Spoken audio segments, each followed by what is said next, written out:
Everybody knows what a battle pass is, but before we had this, loot boxes. In today's climate, there's something scarce and almost exclusively found in gacha games or sports games like FIFA, but in the past, they were nearly everywhere. It was the go-to system for many games during the 2010s, and it was insanely profitable. But that leaves a really big question. Where did they go, and what exactly could have caused the downfall of loot boxes? And more importantly, were they better or worse than today's battle pass model?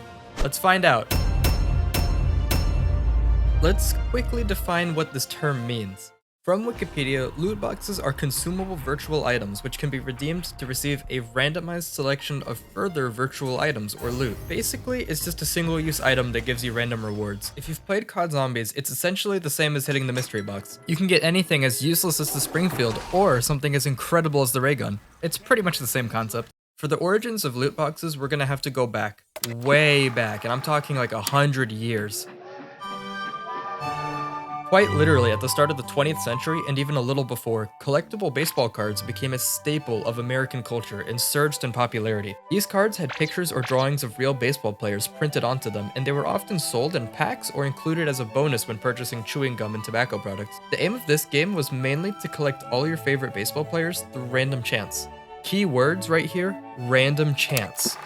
Taking inspiration from this, trading card games, or TCGs, really took off in the 90s. The first of its kind was the infamous Magic the Gathering. Players would battle with their own custom-made decks based on whatever cards they had gotten through purchased booster packs containing more randomly selected cards. The more money you spend on the game, the higher chance you can acquire more powerful units and cards. If you were rich enough, you could even directly buy powerful cards like this 800 grand Black Lotus card like this nobody.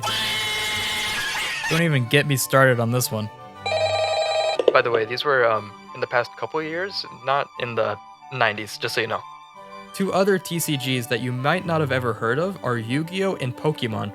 Jokes aside, it's clear that there was a huge market for this type of thing. During the rise of trading cards, Japan also had a different idea for early loot boxes. You may have heard of this term, gacha. We're talking about these little machines that take your coins and spit out a random toy, which rose to popularity in about 1965 to present day. It's totally cute and innocent, right? There's no way this could possibly have real consequences later down the line, right? What the fuck is this? For these cute little capsules, what would be the next logical evolution? Let's flash forward to the early 2000s. Video games were on the rise, growing in popularity, and there were many leaps forward in this decade for video games as a whole, with massive releases such as the Halo trilogy, Resident Evil 4, GTA San Andreas, Call of Duty, and World of Warcraft. But with these advancements came the start of a years-long microtransaction snowball. Loot boxes made one of their first appearances in gaming with the launch of MapleStory in 2003. This cute little side-scrolling MMORPG from Korea was a pioneer for gaming microtransactions. The game itself revolves around grinding to get more powerful weapons and armor and acquiring skills to progress. But MapleStory players don't want you to know this one hack to make the game so much more fun. Check out this gameplay. Yeah, yikes. Players who would purchase gacha capsules in-game would have a chance to receive any one of dozens of rewards inside, and players who spent money could save hours of grinding and questing to get the most powerful items by just gambling for them. This article from 2007 tells us right here. The great thing about microtransactions is that they're scalable. You can spend as little as $0, but as much as you want. That lack of a spending limit was something companies placed bets on. Players were able to spend unlimited amounts of money in the game, so people who lacked self-control or just had a lot of disposable income could spend hundreds, if not thousands of dollars on in-game purchases. These types of players who spend lots of money on games are now referred to today as whales. Millions of dollars were earned as a result of these systems, and over the next few years, the AAA gaming industry noticed. FIFA 09, not to be confused with this, You brought me here to cook crack? is a soccer game that, well, you play soccer. However, it was the single solidifying game that set the loot box craze into motion over the next decade, and they did this with their Ultimate Team game mode. To build your team, you would have to open in-game card packs, which can be purchased with coins earned by playing the game, or you can pay real-world money to gamble for the top-tier players much quicker. Yeah, this is gonna be a running theme for this video. Obviously, this doesn't come without its fair share of criticism. but it made EA a ton of easy cash, and they continued it into their next year's installments of FIFA. Additionally, they also added it into their other sports games like Madden and NBA 2K. Once companies learned that they could get away with in-game purchases like this, next came the boom. Following the success of EA's lootbox systems, Valve fell to the temptation of profits and added loot boxes to their critically acclaimed hero shooter TF2. But why stop there? The infamous Counter-Strike Global Offensive received their own loot crates in an update in 2013. However, compared to the previous examples, they did it differently than most of the market at this point. There were only cosmetic rewards inside of the crates, like weapon skins, meaning it was free of any pay-to-win aspects. The only W I'm willing to ever give CSGO. Similar to TF2, players could trade and sell on the Steam marketplace, and the crates that you would earn were locked and could only be opened by purchasing or trading for keys in the Steam marketplace. This resulted in the game having a player-run economy that, well, let's just say it got a little out of hand.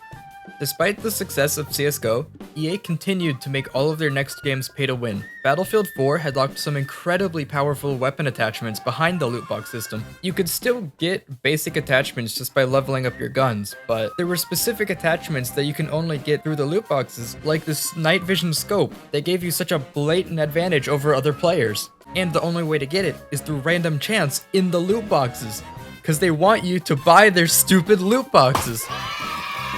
It was at this point companies tested the limits of what they could get away with, and they got away with a lot. So now we're going to talk about one of the biggest gaming franchises in the entire world.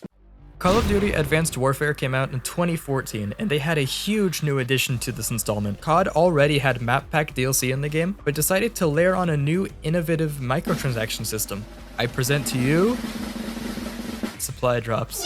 Yes, of course they copied the moneymakers like always, except they now locked certain guns behind the crates, and some of those guns were a lot stronger than the base guns. COD continued this into the next games, and it got worse with every edition. BO3 had some ridiculously broken weapons like the Marshals, which were just straight up unfair in multiplayer. Of course, you could only get this through the supply drops, as well as tons of camos for your guns and other useless rewards that really, we all know you were there for the guns, or maybe a cool skin or two. Another system they added was to their world-famous Zombies mode, Gobblegum. As much as I do love this game, we have to address some issues that came from this.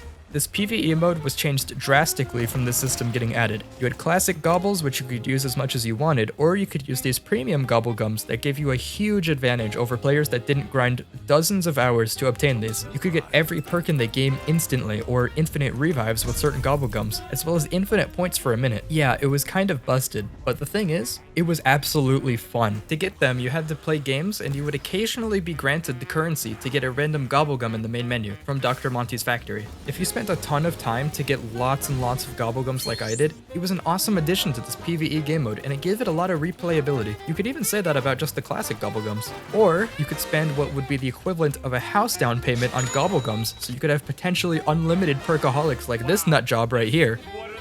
The good news is, you didn't really need to engage with gobblegums unless you really wanted to. But the same can't be said for the multiplayer, where you're forced to play with these players who had just such overpowered guns. But it gets worse. Next year, Infinite Warfare, well, I'm not even gonna say anything, I just want you to look at this clip right here. This gun had an actual aimbot preloaded onto it and would kill anyone on your screen, and even shot several bullets at the same time without having to aim. Making the gun overpowered is one thing, but creating a gun that essentially had cheats installed onto it is a discreet way to drive up your supply crate sales. When the rewards that make you stronger are completely random and take potentially forever to earn due to the low earn rate of crates and low probability of earning what you want, the whales that spend hundreds of dollars on crates can get an unfair advantage over normal players who are far more unlikely to get the overpowered items. It was just not fun for everyone else. Players started to get tired of loot boxes at this point in time. From Halo 5 to Call of Duty to EA Sports and the Battle Cats, so many games had pay-to-win mechanics in the 2010s because of the loot box craze. It looked like no company could do it quite right, at least for the biggest players in the gaming industry. But there was one game, one bright spot that could potentially turn things around and make waves with its success. Game of the Year 2016, Overwatch. The first one, not the second one. Released with one of the most fair and balanced loot box systems in gaming, period. Many players in the Overwatch community still post online about how they wish the loot boxes would come back to the game because of just how good they were to the consumers. Now, really quickly, what is Overwatch for those of you that have been staying far away from the franchise due to, many issues with the company? Overwatch was a 6v6 hero shooter with a focus on objectives and team play. It had a very creative cast of cool original characters with an interesting universe they built with the cinematics and lore. Of course, any good game has to reward its players somehow, and they chose loot boxes, but they did it differently. The loot was purely for character, cosmetics, and customization. But also, it required no additional payments to participate in all of it, like unnecessary keys. You could, for once, get every item in the game just by playing it beyond the initial purchase. Obtaining rewards in this game varies from skins to voice lines and sprays and emotes. Getting rewards did not remove them from the loot pool, unfortunately, but if this happened, you got coins so you could directly buy a skin or emote that you wanted with no trouble. The earn rate was also not too bad for the loot boxes if you played the game. Its success and the push for cosmetic-only loot boxes started a small renaissance in the next year. COD World War II released in 2017, and they had shifted to purely cosmetics in their supply drops, as well as PUBG and EA, You can't keep getting away with this! So it was proven that you could make ethical loot boxes that didn't screw over your player base, but it still had the option for those who wanted to buy them, and so companies were still able to make money off of it. So how exactly did it all go wrong? November 17, 2017 was the day that put the nail in the coffin for loot boxes in AAA games. EA's Star Wars Battlefront 2, developed by DICE, had exploded onto the gaming scene, but not in the way that they intended. It set a fire under the publisher with the controversies this game created. It had one of the worst and most unfair player progression systems ever found in a AAA game, and the players were not happy. This huge multiplayer game had so many classes and heroes from the Star Wars franchise that you could play as in PvP combat. Oh, sorry, you had some heroes you can play as. A lot of them are locked. How do we unlock these other ones, you ask? Why, credits, of course. And to get more of these credits and upgrade cards, you had to play matches and buy these loot boxes using said credits. You could obtain star cards which give a big boost to your character stats, and they give you new abilities, with the strength being based on the rarity you got. You could pay to get the crates a lot quicker and increase your odds of getting powerful, or you could play 40 hours to get enough credits to play as one of your favorite Star Wars characters because, and I quote, it provides players with a sense of pride and accomplishment for unlocking different heroes. Yes, an EA spokesperson legitimately said that, and it's famously the most downvoted post in Reddit history. So if you couldn't tell, people were tired of microtransactions and pay-to-win mechanics. This game was so heavily skewed to the players that spent money on it, it was outrageous, it was unfair, and more importantly, people were not gonna take it anymore. It got the attention of governments. Here today to ensure future protections for kids, youth, and everyone when it comes to the spread of predatory practices in online gaming. This game is a Star Wars themed online casino designed to lure kids into spending money. I'm not gonna sugarcoat it. The unregulated gambling market from loot boxes is 100% harmful for kids. It's easier than you think to get addicted to something like this and sink a lot of money into it just to get a cool PNG of your favorite waifu. Finally, enough was enough. In 2018, Belgium and the Netherlands had banned loot boxes and threatened to fine EA and Activision if they didn't correct their business models. This led to greater discussions among AAA publishers about monetization going forward, and out of fear of legal action being taken against them, over the course of the following year, Battlefront 2 was completely reworked to have more fair progression systems, completely void of gambling, and completely void of unfair pay-to-win systems. Some games still released with loot boxes, but they were cosmetic only at this point. Apex Legends released in 2020 and had cosmetic only loot boxes, and Overwatch still had theirs until the rebrand to Overwatch 2 in 2023, and with FIFA, So now at this point in time, 2017 to 2018, began the death of mainstream loot boxes, minus select places, and the industry was left with something of a void. Companies were searching for something new, something fresh, something that could make them lots and lots of money. Okay, we already know what happens next. Fortnite Battle Royale came out just a couple months ahead of Battlefront 2, and slowly it built up popularity until it exploded. We all know it, your 7-year-old cousin is probably better at it than you ever will be, and at this point in time, the whole globe knows about the game.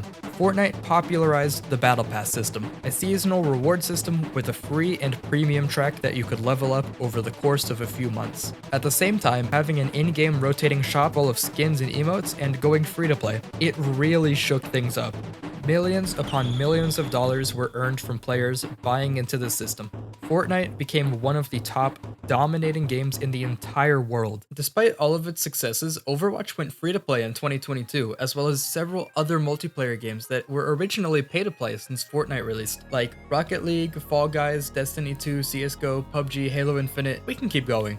Don't get me wrong, there are still plenty of big players in the industry that now charge $70 for a premium title and include battle passes and shops to make extra profit. But free-to-play seems to be the right move for newer multiplayer titles like Valorant, Marvel Rivals, and Apex Legends. And now, that takes us to today. There are a lot of problems that people have with battle passes, and I'll quickly run through some of them.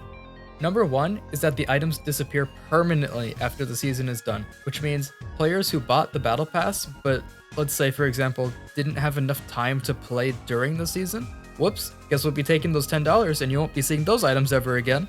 One of the only games that I've seen that has kept Battle Pass items after the season technically ends is Helldivers 2. This game not only has you living out the epic fantasy of being a Helldiver fighting for freedom, but it also allows you to work to gradually be able to afford the Battle Pass if you play the game enough without additional purchases. Halo Infinite fits into this category too, but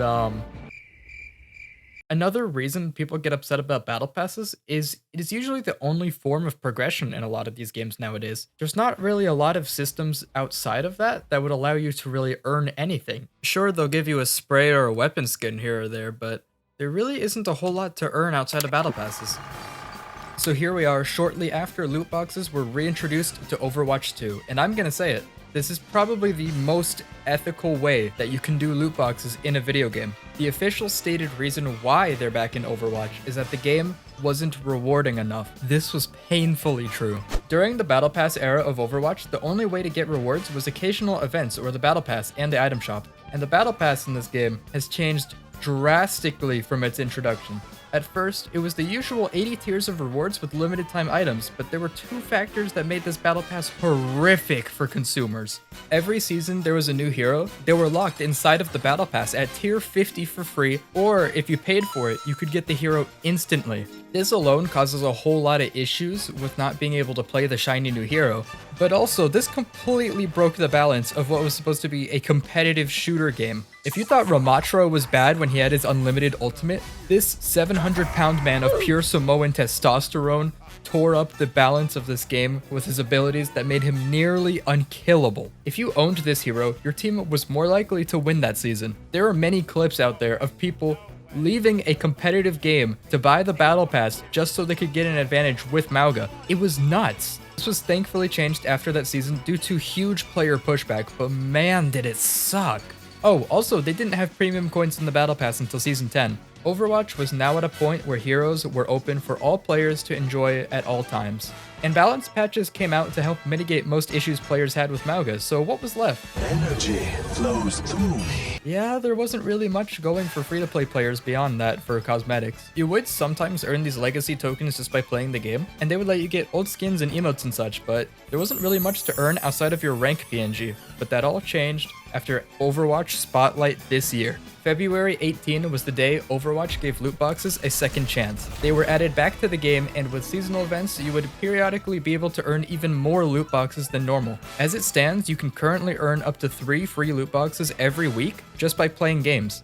Sometimes you would earn them in the Battle Pass, and some of those could even be a legendary loot box that'll have a guaranteed legendary in it. And speaking of legendary, every 20 loot boxes you open, you get a free legendary. Here's the best part. You cannot, and I repeat, you cannot purchase these loot boxes at all. It's not monetized. And also the loot boxes contain shop content. You don't need to pay Blizzard anything.